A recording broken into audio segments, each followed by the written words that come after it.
Do you like to eat chicken? Or how about beef? Or a hamburger? Or maybe something in between? People often ask themselves these questions when wondering what to eat later today. But there are some companies who try to make your life easier by helping you eliminate those questions with offering quick and inexpensive food options. Enter the world of fast food restaurants, a place where you can eat with a full stomach without emptying your wallet. With over 1 billion people in China, that's a lucrative market considering the amount of stomachs to feed. Fast food restaurant giants such as McDonald's and KFC recognized this potential and decided to enter the Chinese market after the open door policy was implemented in the late 1970s by Deng Xiaoping. Speaking of McDonald's and KFC earlier, they are two of the largest fast food restaurant chains in the world. Both originated in the US market, catering to two different consumer groups, one who wants to eat beef and the other who wants to eat chicken. But when they entered the China market, they became direct competitors, where one of them started to mimic food items of its rival due to their successful menu items. Today's lecture, we're going to take a closer look at these two food titans, their business strategies, and why one of them is far more successful than the other in China. Let's take a look at KFC first, the foreign restaurant with a grandpa as its famous logo who entered the Chinese market before McDonald's in 1987. Kentucky Fried Chicken, which is commonly known as KFC for short, is a successful fast food restaurant chain from Louisville, Kentucky, USA, hence its company's name. It was founded by Harlan Sanders in 1952, who helped popularize the eating of chicken in the fast food industry. His business success didn't first start off with KFC, however, as this name was coined after he was already selling chicken many years before that. His contributions to his home state's cuisine of cooking chicken through an innovative method by modifying a pressure cooker into a pressurized fryer led the government of Kentucky honoring him the title of Colonel. This title is only given to a select few individuals who have serviced their community in good deed and prosperity. And Colonel Sanders has done that with his creativity in the kitchen for families at home or in the restaurant to enjoy. As KFC continued to grow successfully, they expanded their menu items to offer variations of their chicken meals, such as chicken fillet sandwiches and chicken wraps, along with a variety of side dishes such as gravy, French fries, desserts, and my favorite, coleslaw. 哎，这个角度好，这个角度也很好吃，原块厚实，爽脆多汁，360度原块享受，肯德基卡拉鸡腿堡。太美味啦！好葱，好瓜，好酱，好奇，香咸浓脆，震惊味蕾的好滋味。肯德基正百拼鸡肉卷经典回归。Here's Colonel Sanders and his signature look, where he served as the primary spokesperson for the company until his passing. Sanders originally didn't dress up like this until he was given the Colonel title that inspired him for this appearance, aiming for that warm Southern hospitality look that people from the Southern states are famous for. His new look started off as a joke within his company's circle, but gradually took it in earnest, where it became the company's logo for many decades to this present day. Just a little warning so you don't get too hungry, here's another look at some delicious food. These are some of the traditional offerings by KFC in the US market. Now we're shifting our gears, or taste buds, from chicken to hamburgers. When people think of hamburgers, especially in the fast food sense, the first thing that comes to people's mind is McDonald's. Why is that? Could it be because McDonald's is the world's largest hamburger food chain? Maybe. Or was it because they were one of the pioneers of organizing their restaurant kitchen into a production line, increasing food preparation efficiency by more than 50%? It was the latter. And this helped shape the modern principle of fast food. Let's take a look at the origins of this fast food conglomerate and later how it fares in comparison to KFC in China. McDonald's started off as a hot dog stand back in 1937 in the city of Monrovia, California, USA, by the McDonald brothers, Richard and Maurice. However, this business wasn't named McDonald's at the time. They expanded their business to another city with a larger population in San Bernardino, where it evolved from selling hot dogs to barbecue food. Their new restaurant earned more profits, but there was one problem. They noticed two different demographic customers who frequent their restaurants. Their waitresses were slow and unreliable, who often flirted with these young males to earn more tips, which impelled the McDonald brothers to shift their target market and strategize a new way to increase productivity in servicing their customers. In 1948, the McDonald brothers completely redesigned their restaurant, especially the kitchen and food menu items, where they focused on selling hamburgers, which was more profitable in their last barbecue venture, milkshakes, and French fries. The kitchen, making $40,000 a year selling food before this new system was put into place to making their first $1 million within a few years, a successful feat that caught the attention of a franchisor named Ray Kroc in 1954, who bought out the McDonald brothers and turned their productivity system into the fast food Goliath we see today. Here's a look at McDonald's first location in San Bernardino, California.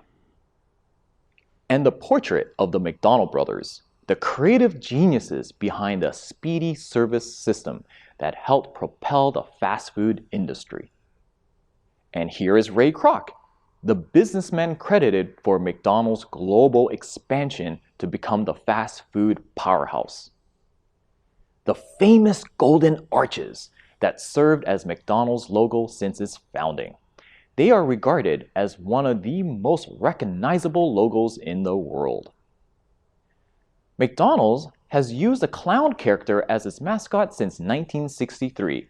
This character, named Ronald McDonald, proved to be very popular with children, where 96% of them in the United States could identify this clown.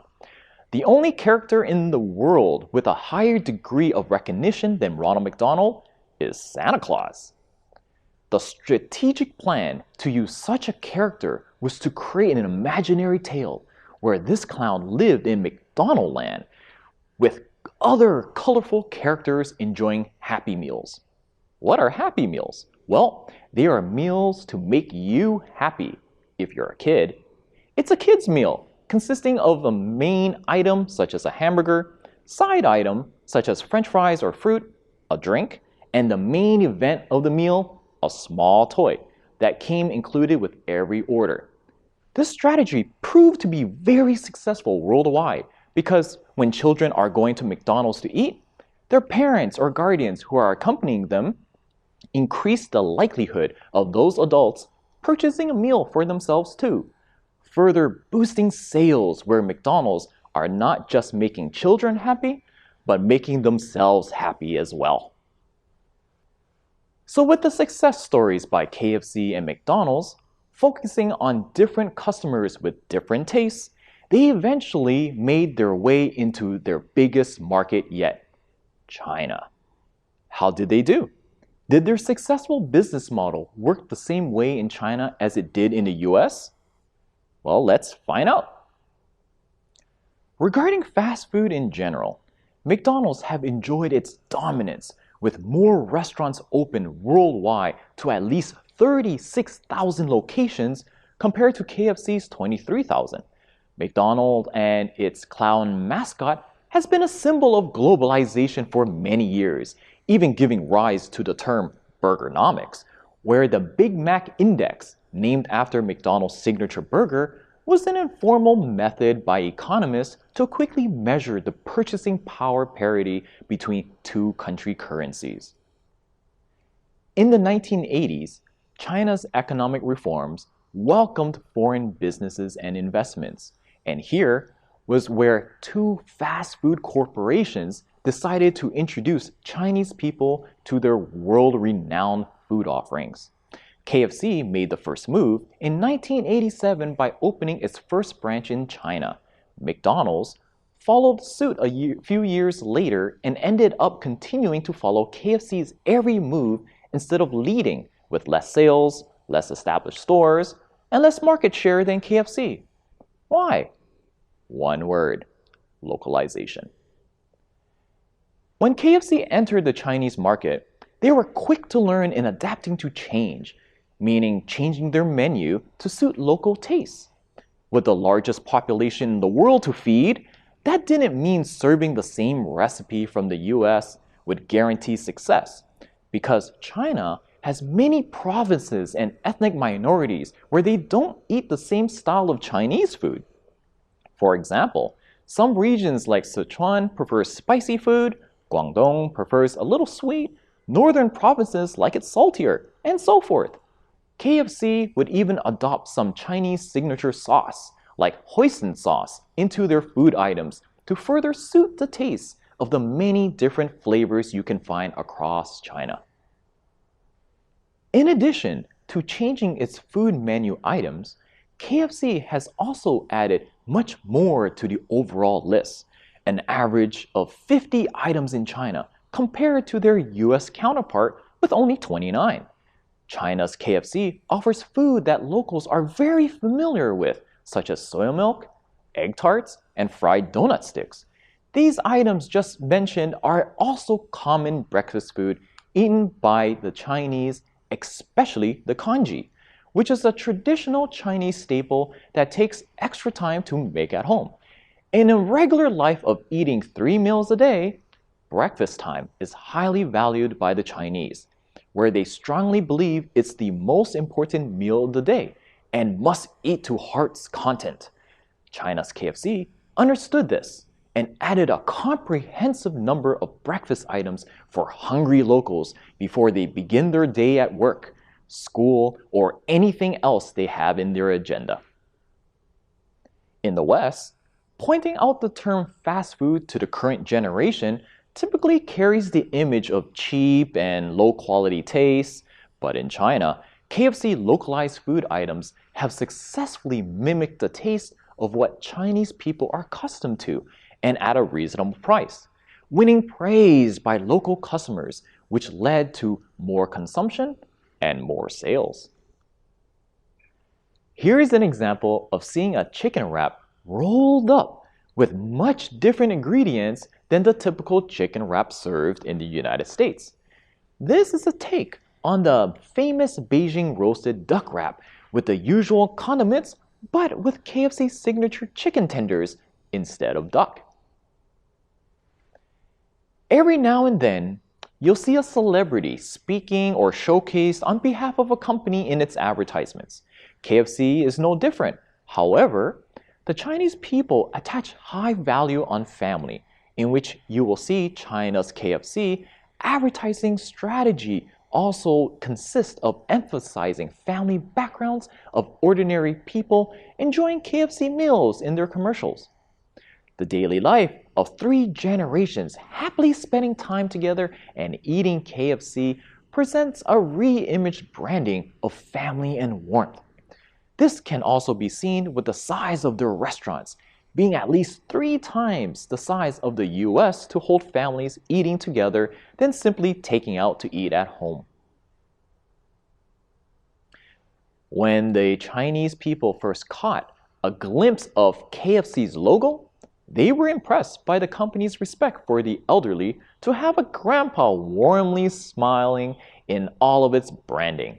They didn't know at first that it was Colonel Sanders who founded KFC, but that didn't matter too much because in a Confucius-based society, they highly stressed the importance of respect for one's elders. Colonel Sanders is an elder, and if KFC respects such an individual, it creates an image of a company culture that respects their seniors, perfectly falling in line with Chinese culture of filial piety. Aside from entering the Chinese market, after KFC by a few years, McDonald's was not able to completely transfer their success in their home market to China. There are many reasons for this, and let's take a closer look at them. While KFC immediately began their localization efforts to cater to the taste of the Chinese market, McDonald's had a different strategic plan by trying to cultivate the aura of foreignness to attract consumers in a country just open to foreign businesses. They sent managers from America to lead a team of Chinese people who never taste a hamburger themselves. Furthermore, Chinese cuisine traditionally consists of chicken more than beef, where a beef patty slotted in between two breaded buns was a confusing image to locals who didn't know how to eat it at first sight, making the overall eating experience less appealing to the Chinese taste. Although McDonald's did attempt to introduce new items like how they did for their other ventures into other foreign markets, but in China, their new items completely did not conform to Chinese eating habits, such as their triangle pockets and spinach rolls with ingredients that Chinese people couldn't identify with. A Confucius-based society that emphasizes family and togetherness, McDonald's slogan, "I'm loving it," goes the opposite way. This slogan stresses the importance on oneself enjoying one's meal, a meal that continues to maintain its foreignness. That marketing strategy creates a personality of individualism that differs wildly from traditional values in China. Chinese people often ask others, 你吃了吗? Which means, have you eaten yet? By saying, 我爱吃, 我要吃, which means, I love to eat, I want to eat, before considering about others.